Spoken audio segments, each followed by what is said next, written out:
Hello, everybody, and welcome to the Fearless Floyd Show. I'm your host, Fearless Floyd. Imagine that.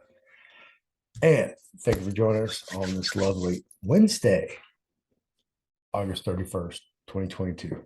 Tell you what, I can't forget this day. This day is going to live in infamy for a reason.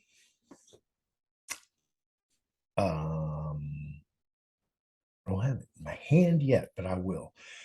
Today's video is part 6. Ann LeFlore on trusts. So we're going to dive into that. So if you like this video series, you like me, like Ann's information, you want to like anything about trusts, hit that like button, subscribe, notification bell so you can get notified when we put out more videos. Share the video, leave a comment below. The other videos to this series will be in the description below, 1 through 5. So that should be about it. We're waiting on Ann to join us. So, well, I tell you what, while we're waiting, I'm still working on my website. Pull it up. It's not in there, so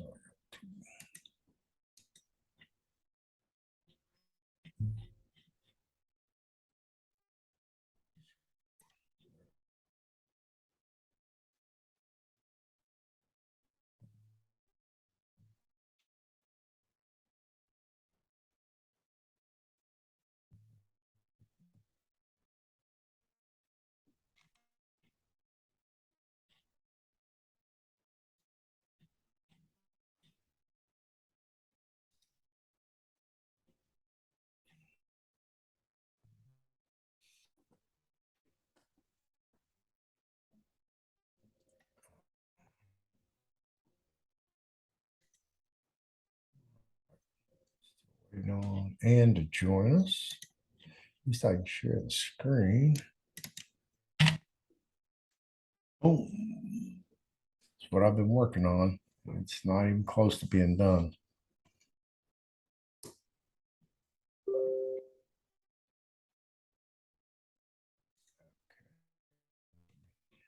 Go rescue Ann.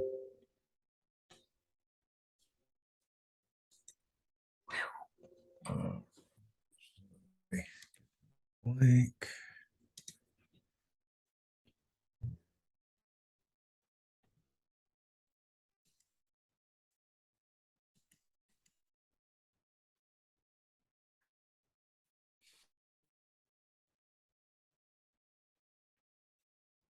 Here we go.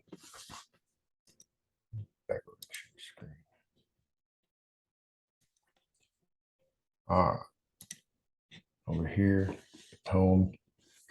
Got all the people who are going to be involved in this thing, hopefully. Classes, upcoming events, templates of docs, apparel, license plates. We're going to have, hopefully this will be a very extensive website.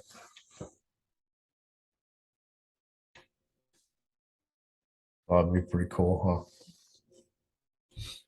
So if you want to know what somebody's doing, you can just come up here and get in here.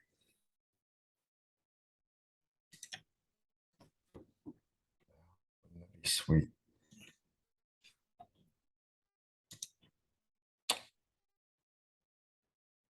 It's the beginning of it.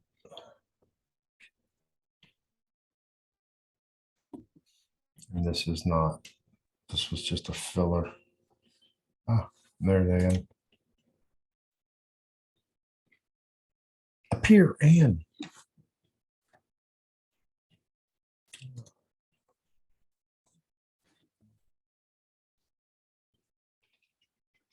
There you are.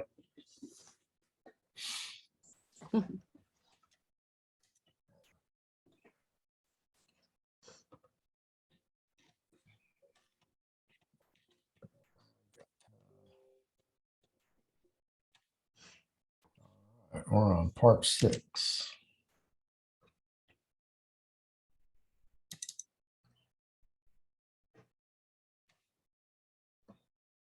How's it going? Good. How are you doing? Oh, I've been handing out your website to quite a few people. oh, okay. Yeah, I'm still playing with it, so it's an ever evolving thing. Well,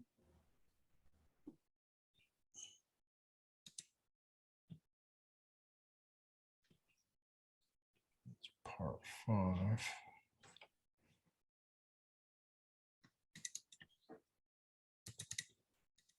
Six is not downloading for some reason. Do you need me to send it to you again?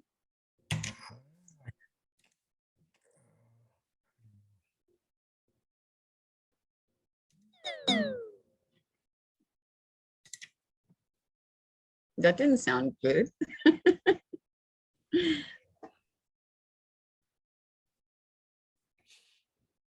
Well, PowerPoint was already open, so it just had to reopen for some reason.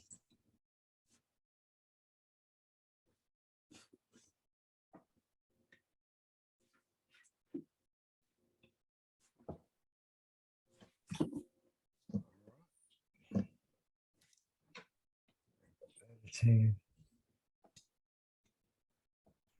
19 panels. Okay. It's basically like yesterday. The last panels are the letter. Okay. All right. Let me man, I got so much stuff open. Okay. Here we go, kids.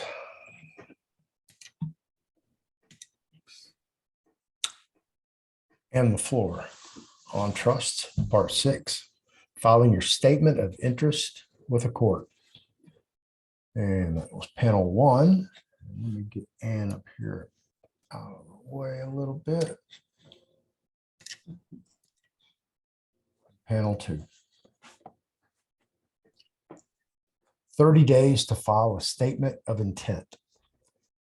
I have gone over the notice of intent and gave you an example of how to write one. The notice of intent has notified the court of our intent concerning the trust and what our intent is to handle this issue. The first filing with the court is only valid for 30 days and must be followed by the statement of interest if we are to take full control of the trust and issue the order to the court to handle this trust for us as trustees. Any comment on that? Well, basically what they're saying is we are trustees. So we need to figure this out. And with this statement, we are giving our intentions and our interest in the trust. And we are literally giving up our position as a trustee to become a beneficiary. And that gives us the power to make the trustee handle the trust for our benefit. Okay, all right. Okay, panel 3.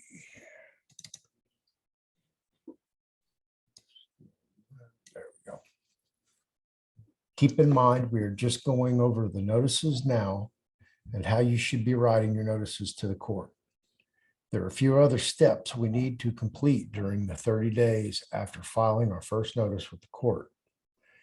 We will need to complete the UCC 1 by claiming the case and then a UCC 3 for assigning the case.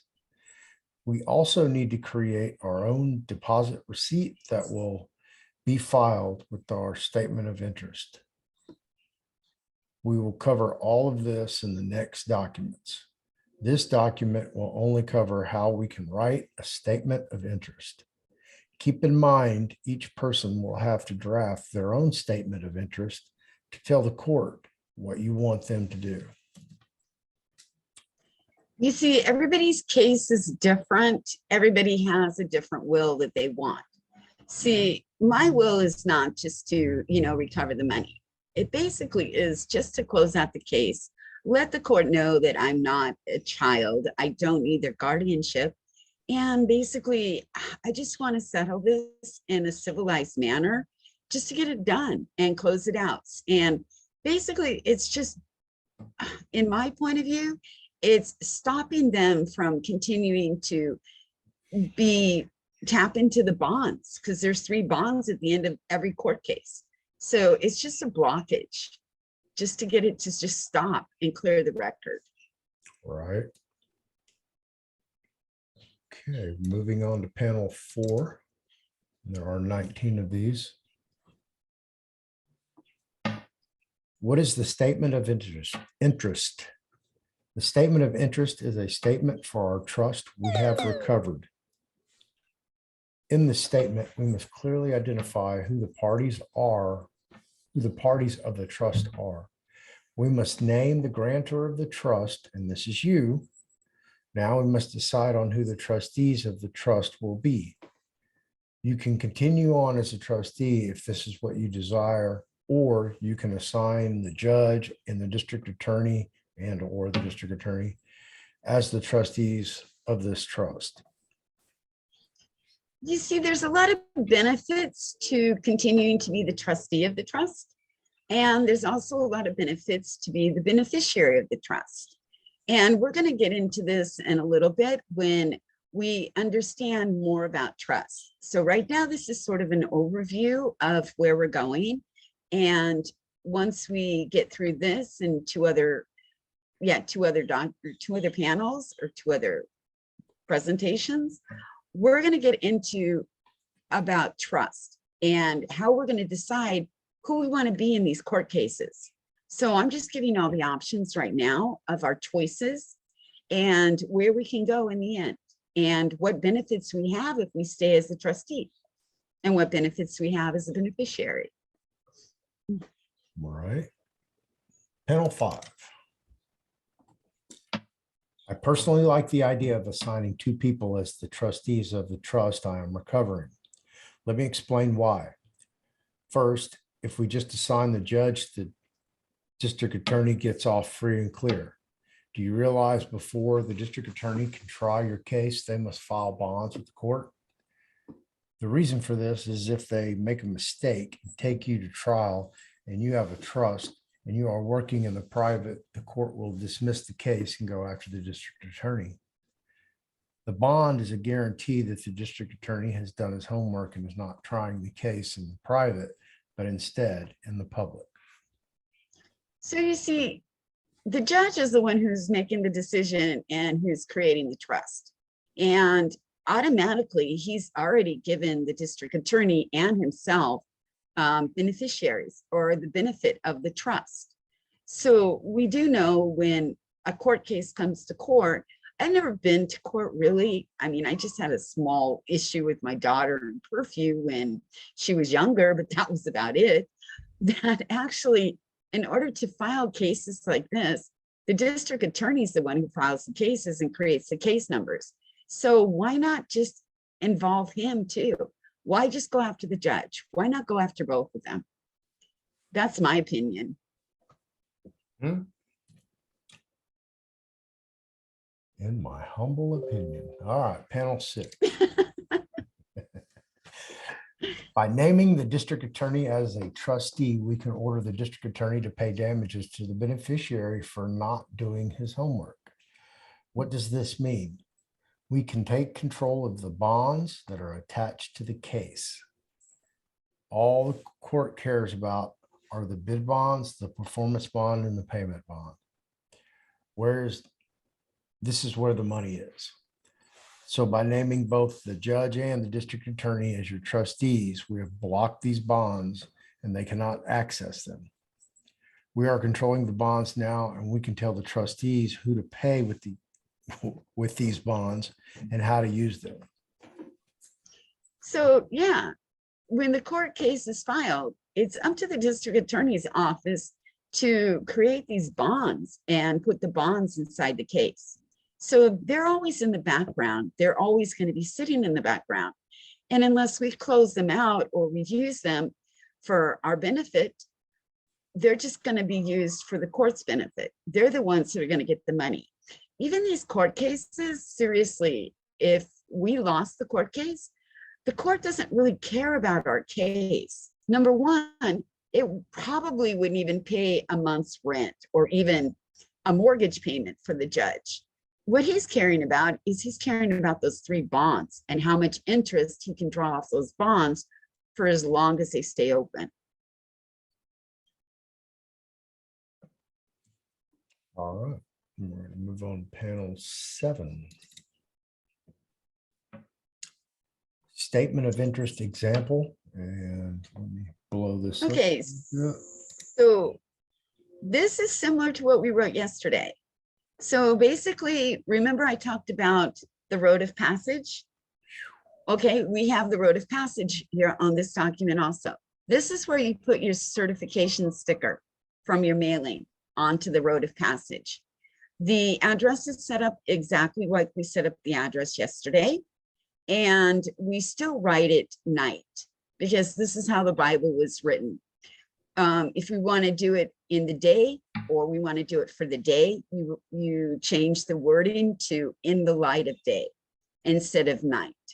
But it's better, I think, just to leave it at night because literally the world was created at night, or it doesn't really state when it was created, but it seems normal because when he said, let there be light, then there was light. So it was created in the dark, if you ask me, when it first was created.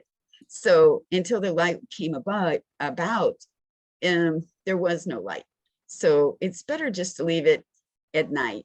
That's my opinion. Right. Why it moved like that? Okay. All right. Number 8. So we see the format that we used yesterday. It's exactly the same. We're addressing it to the judge, and we'll also address the second one to the district attorney. So we'll be doing 2 of them. The court case is on there. And this letter is, to whatever the judge's name is. You just change the verbiage on it to whatever the district attorney's name is, name of district attorney.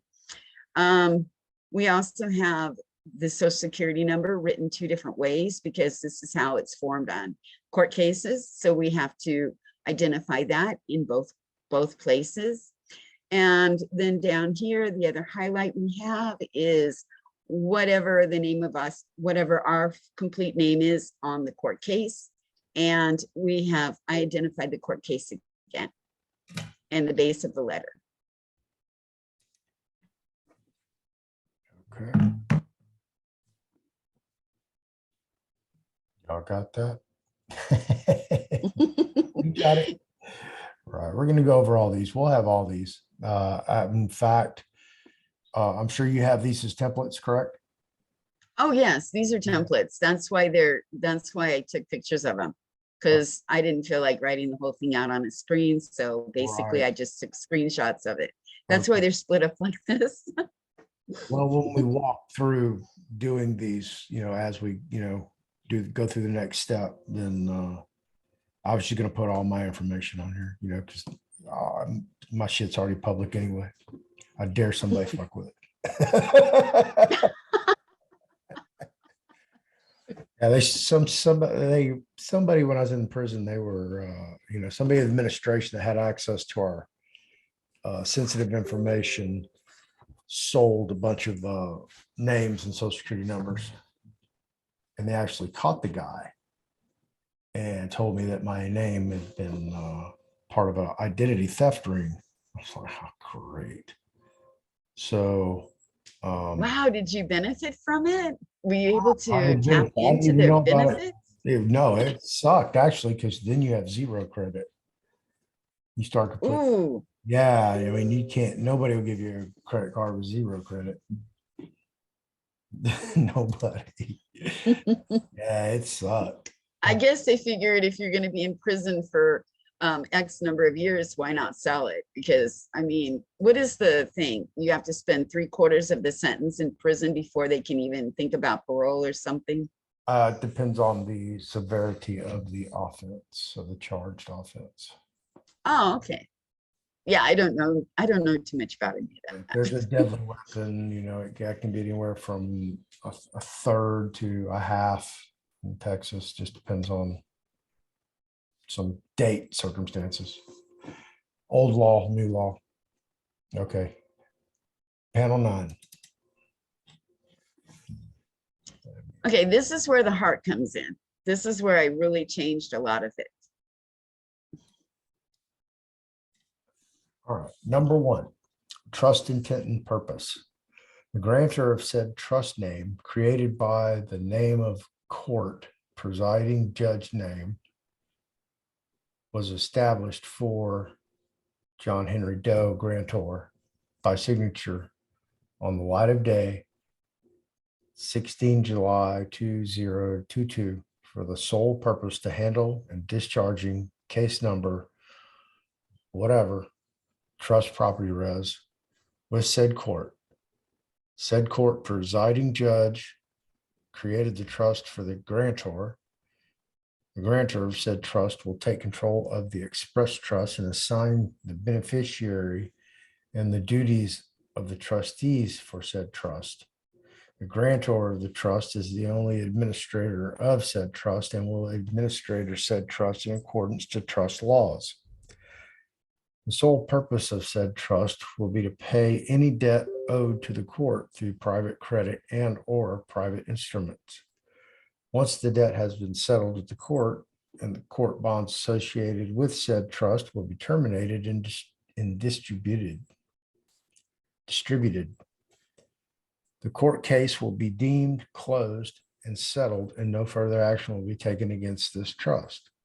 Number 2, beneficiary and trustee assignment and duties. The trust name hereby assigns John Henry Doe as the sole beneficiary of said trust, whatever the trust name is. Hereby assigns the name of the judge and or name of the district attorney as trustees of said trust. This appointment shall remain in effect until further notice from the grantor of whatever the trust name is, bearing the autograph of the grantor and of the trust. So basically here, what I've done is I've changed the verbiage of this to literally explain that this is our creation of our trust. This is being our express trust. This is the declaration that we are forming between us and the court, that we're declaring our trust. And down here, I'm assigning who the parties are of the trust. This is part of creating a trust. Everybody's got to wear the right hat at the right time. You can put as much verbiage in it as I do, or you can cut the verbiage down. This is all depending on you. I Well, just like to cover all my bases.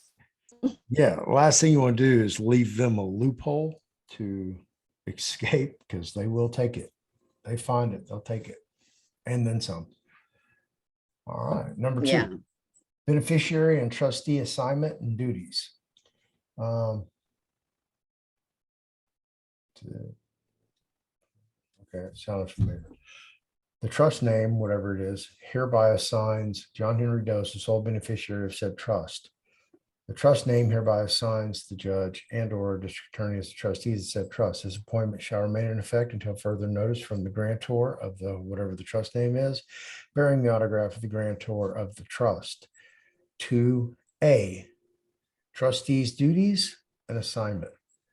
Let it be known as of this date of filing, the grantor of the trust assigns the presiding judge, whatever his name is, and or the district attorney, whatever the name is, as the trustee of said trust with the following duties as assigned. Moving on to panel 11. Number 1, the trustees will manage the trust assets for the grantor of said trust.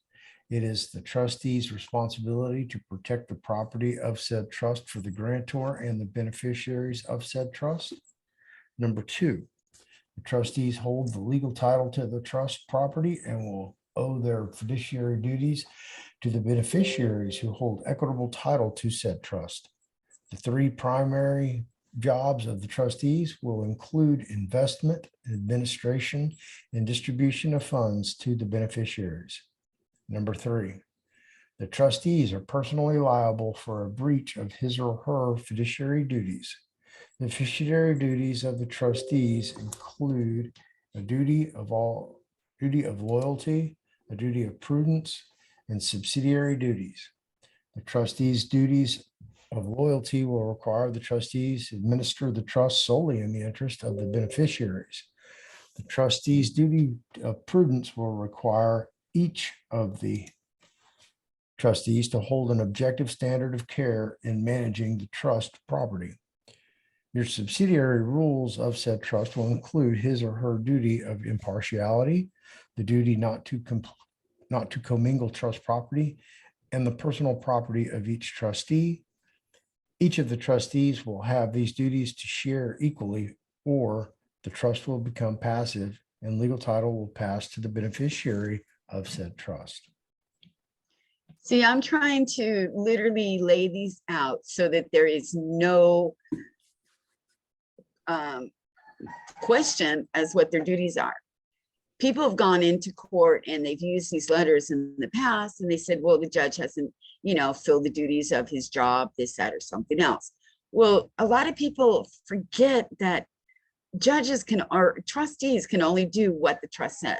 So if it doesn't lay out every single little bitty piece of the trust of what needs to be done, they're not going to do it. That's the end of the story. So I try to really make sure that I get everything in there that needs to be in there. And you guys need to sit down and make a list of everything that you want them to do and to follow to an order or to a T. And before you even start writing your letters. All right, moving on to panel 12. Number 3, mission objective. 3A, this notice serves as the acceptance to the appointment of the beneficiary and trustees of John Henry Doe Trust as in accord with the will of the grantor to administer the distribution of the assets, credits, and interest, as well as to settle all claims against the trust. 3B, this further serves as notice of the grantor's trust intentions to maintain a peaceful relationship with those in care of persons serving as trustees, fiduciaries, and public servants appointed by the grantor to serve the interest of the trust. Number 4, execution for date. Execution for whatever date is for John Henry Doe Trust. A child of God, our creator, assumes the duties and guardian and trust executor for the estate. I'm sure there must be. Okay, here, this is basically just saying what our objectives are for our trust and how we're supposed to administer them and what our intentions are as a peaceful person and knowing who we are.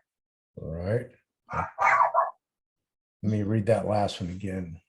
Execution for whatever date John Henry Doe Trust, a child of God, our creator, assumes the duties and guardian and trust executive for the estate and is granted full faith and credit to execute the duties of this office as is the will and testament of the grantor. Number 5, administration and logistics. 5A, claims against the trust. The names of the trustees of this trust will act as joint fiduciaries to protect the investment and distribution of the trust. Any claims made against this trust for payment or usage of credits or interest of any kind and in any amount, whether it be for tax or fee or collection or charges or discharge or court cases, shall not be paid without a full disclosure of charges presented to the trustees of this trust and approved by the grantor of the trust. The trustees of this trust are bound by their duty to protect this trust and only distribute funds from the trust to the beneficiary of this trust unless otherwise approved by the grantor of this trust. And that's throwing some hats around right there. 5B, when approval is given for the administration or probation of the trust, it shall be made evident in writing by the grantor as per requirement. Anyone who claims authority to act on behalf of the trust shall be required to be in possession of the letter affirming the fiduciary authority to do so. Continuing unauthorized use of credits or interest without express consent and upon being noticed by this order constitutes fraud against the trust and is the committing of perjury by the individuals acting. You see, here we can limit the authority of trustees, because sometimes trustees will overstep and say, oh, okay, this is in the benefit of the trust. I'm going to take, $5 million that's in this fund, and I'm going to go and I'm going to invest it over here because this is the interest of the trust. Or guess what? This person is saying that we need to pay this. So I'm just going to go ahead and pay it, even if I don't have to pay it. So this is one reason I'm limiting this. Now, if you knew the trustee, you don't do that. But if it's a court, you might want to add a little bit extra security inside your documents that you present to the courts. All right, okay.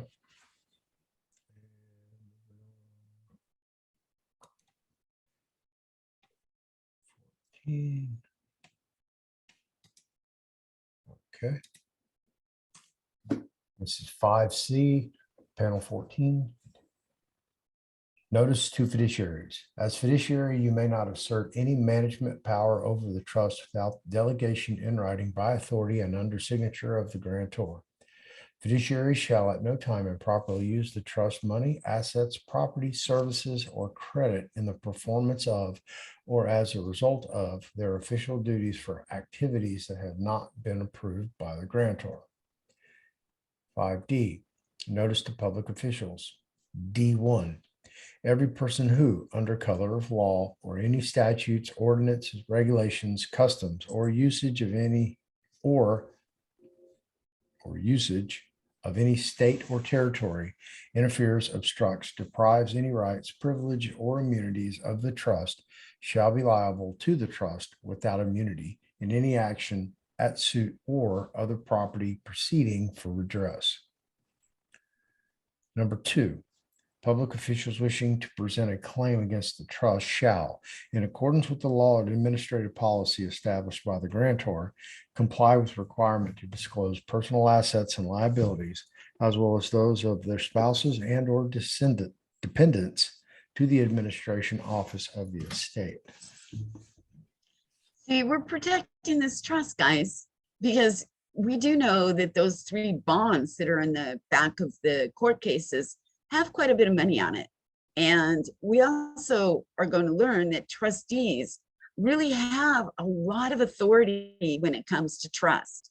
They literally have the right to sign all kinds of things. They have the right to create certificates, create payment bonds. They have a right to do anything. So in court cases, we want to try to limit the trustees, duties, so that they don't go overboard in distributing the funds and just literally stay on track and take care of the case only and not anything else. Okay. Panel 15.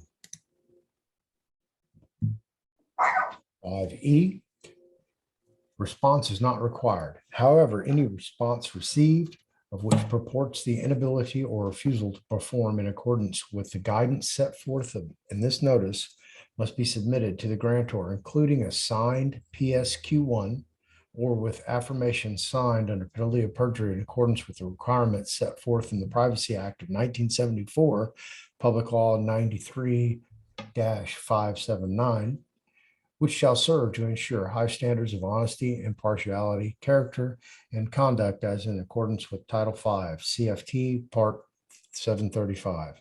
The trust is relying on your silence as consent and assent to bound into this agreement and the duties and obligations set forth herein. In the testimony whereof, I have hereunto affixed my signatures of the trust on the night of 16 July 2022. So basically, this is the last statement of the trust before we sign the trust. And it ends like it did yesterday. We're going to sign it as by grantor because we're the grantor of the trust. We're going to send it certified mail. But before we do all that, we're going to need to get our notary and get the certificates from our notary to send it in. These are all filed with the court because they all have to be entered into the case and sent to the judge for review. Okay. Awesome. Well, I just got to notice my laptop is ready. Oh, wonderful. Well, we'll see. Yeah, last time it got ready, it wasn't really ready, was it? No, that was 5 more trips back to Best Buy, something stupid like that. Okay, this is the closing. Govern yourself. Yes, this is the closing. And I did on this one put a disclaimer for letting the court know that the reason I write the dates the way I do has nothing to do with anything. It doesn't, it's not biblical or whatever. It's just my choosing and how I choose to write the dates.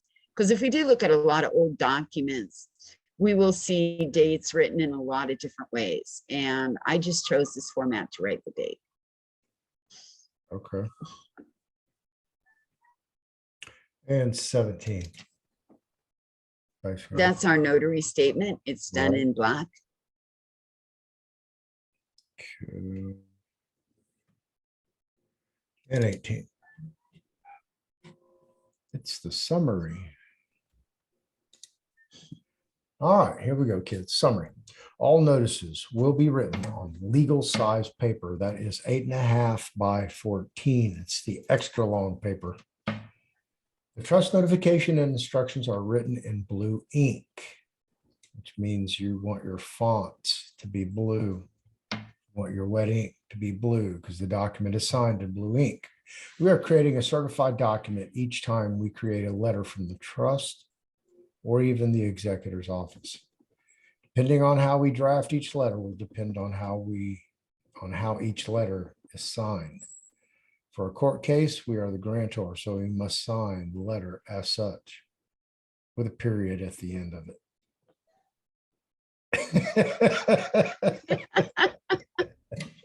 All right, and the last panel, kids. Drum roll, please. Da da da da. The statement of interest is the instruction we are declaring as the grantor of the trust. In this letter, we are telling the court or even a loan company that we are the grantor, and these are the conditions of the trust they must follow. Here we can name as many beneficiaries or trustees as we want for this trust. We will make it very clear in this letter what our will is and how it will be carried out. If we say that no funds can be distributed from this account unless we approve them first, then this is how it is. The people we name as trustee must follow this to the letter, or they're in breach of their duties. So basically, there you have it, guys. I've showed you the 2 letters, the letter of intent and the statement of interest. These are 2 letters that we're going to be using in our court cases to go over with the judge, to let the judge know, okay, we understand what you've just done to us. You summoned us into the courthouse. We did arrive at the courthouse, and in the summons, because you summoned us there, the trust was already automatically created. So we need to stand up and tell the judge, look, we see your trust and we understand how it works. And this is one thing that's good for us, because once we get in chambers and that judge takes off that robe who's out in public, all things change, and they're willing to work with you, for what I understand. Don't get me wrong. I've never been in chambers with a judge before, so I don't know how it works. I'm just going by what all people have told me that have been in chambers with the judge once they've filed papers or they've, submitted, letters to stop foreclosures or Right. whatever they've done. So don't take my word for it. You might have to find out for yourself. Yeah, well, probably will. All right. Well, that concludes part 6, kids. What's part 7 look like?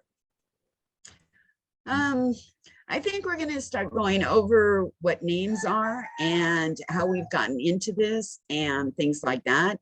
I know part 9 I'm working on right now is going to be talking about express trust. So 7 and 8 are leading up to the fact we're going to start, figuring out how to create our trust. And this is going to be the starting of the paperwork and what we're going to start doing to get ready for the court cases so that we can file everything. Because in the court cases, we don't just need to do these 2 letters. We also have to fill out paperwork that goes to the IRS, Form 56. This form has got to be filled out. And I think the next 2 are telling us how to, oh yeah, 7 and 8 are exactly telling us how to fill out the UCC 1 and the UCC 3. And the verbiage on the UCC 1 and the UCC 3 that we'll use in court cases. And then from there, we're going to jump into creating our trust so that we have our trust on record. We're going to create all the paperwork we need for our trust and get it set up. And then from there, we can start learning how to file all the paperwork once we have it all set up. Okay. So there you have it. We're close. I don't know how close, but we're close. Yeah, it's a little bit of a lengthy process, but once we get our first trust set up, everything will start running through that trust. And if we end up with a court case or, a traffic ticket or whatever, we could probably get them dismissed almost instantly if we have our trust already set up. Because if we take on the position of a trustee, what we're going to do is we're going to have a book with us of our fiduciary duties. And all we have to do is present this book, which will have all the certificates and all the documents and everything inside of it.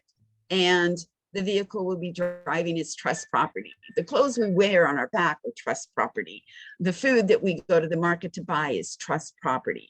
We're going to put everything in the trust so that we own nothing. We literally are going to have nothing. Broke ass people. Yeah, I'm not worth anything. Yeah, that's the whole thing. We're just going to be the trustees and we're going to be able to benefit from the trust if we set it up correctly. Mm-hmm. So even the next time they pull you over, you just hand them your certificate and your notebook of the trust and let them read it. Everything will be set up.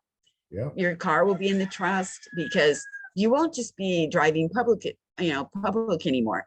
You're going to be driving for the trust. You're always going to be getting in your car and performing trust duties or something for the trust. So your car and you will always be protected under the trust. Trustee Steve. Okay. You can even put your animals under there if you want. Yeah, I actually heard a rooster in the background. That was like, Oh yeah.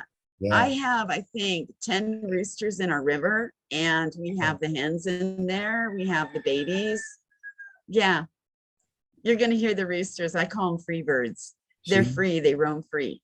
Do you get free? I guess you get eggs as well, right? Yeah. Yeah, we just have to go in the river when the hens lay the eggs and pick up the eggs.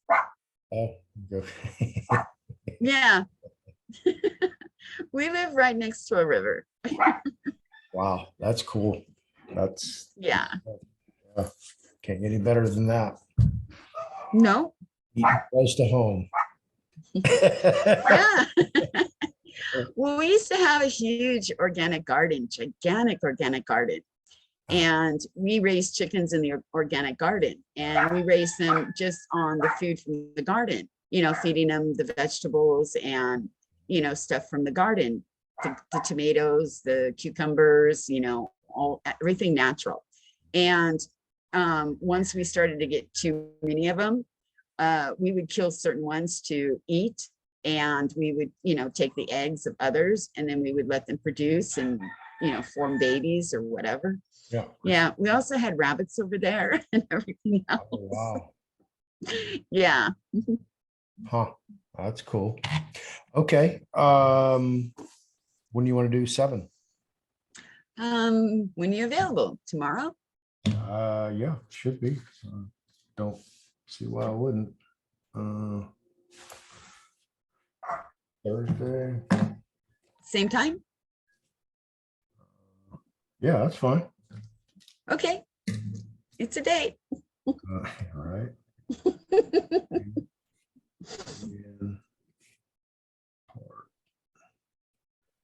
7. Okay. Yeah. Yeah, I have to work tomorrow, but it's nothing. I should be done. Pardon? I said I have to work, Oh, but I should be done like at 10:30. Should be. I'm oh, not, okay. like really disappointed in my coworker. It'll be his fault after that. Uh-oh.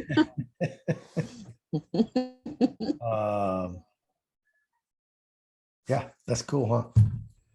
Yeah, sounds good I to got an me. announcement, but I can't announce it yet because I don't have the paperwork. Oh, okay. Yeah, Well, then it'll be a surprise when you get your paperwork. yeah, absolutely. So how do I do this? Okay, cool. All right. Well, guess I'll Okay. see you tomorrow. I'm still working on the All website. right. Yeah. Have fun, guys. See you Yes. tomorrow. I'm going to disappear again. Bye-bye. Goodbye, Ann. Bye.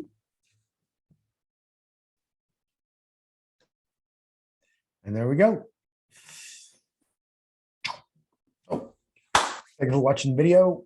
Hit that like, subscribe, share, notification, leave a comment below. The Fearless Floyd Show. We're on Telegram, fearlessfloydshow.com. Come check us out. I'm on Rumble, BitChute, as well as YouTube. Video on part 5.